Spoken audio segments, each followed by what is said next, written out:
Et rappelle-toi, lorsque nous avons pris l'engagement des enfants d'Israël de n'adorer qu'Allah, de faire le bien envers les pères et les mères, les proches parents, les orphelins et les nécessiteux, d'avoir de bonnes paroles avec les gens, d'accomplir régulièrement la salate et d'acquitter la zakat. Mais à l'exception d'un petit nombre de vous, vous manquiez à vos engagements en vous détournant de nos commandements. Ceux qui dépensent leurs biens dans le sentier d'Allah ressemblent à un grain d'où naissent 7 épis à 100 grains d'épis.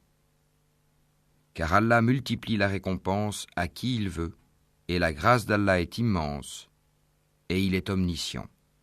Ô les croyants, observez strictement la justice, et soyez des témoins véridiques, comme Allah l'ordonne, fût-ce contre vous-même, contre vos pères et mères ou proches parents.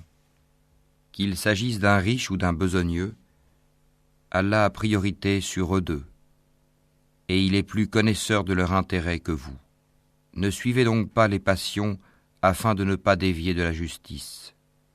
Si vous portez un faux témoignage ou si vous le refusez, sachez qu'Allah est parfaitement connaisseur de ce que vous faites.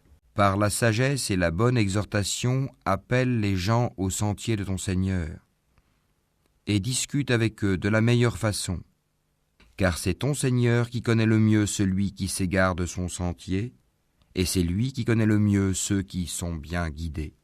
Et si vous punissez, infligez à l'agresseur une punition égale au tort qu'il vous a fait. Et si vous endurez, cela est certes meilleur pour les endurants.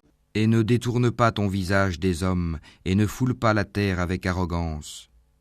Car Allah n'aime pas le présomptueux plein de glorioles. Et celui qui endure et pardonne, cela en vérité fait partie des bonnes dispositions et de la résolution dans les affaires.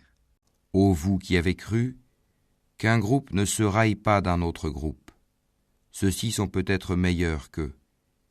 Et que des femmes ne se raillent pas d'autres femmes. Celles-ci sont peut-être meilleures qu'elles. Ne vous dénigrez pas et ne vous lancez pas mutuellement des sobriquets injurieux.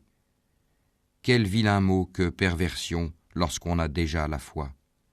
Et quiconque ne se repent pas, ceux-là sont les injustes.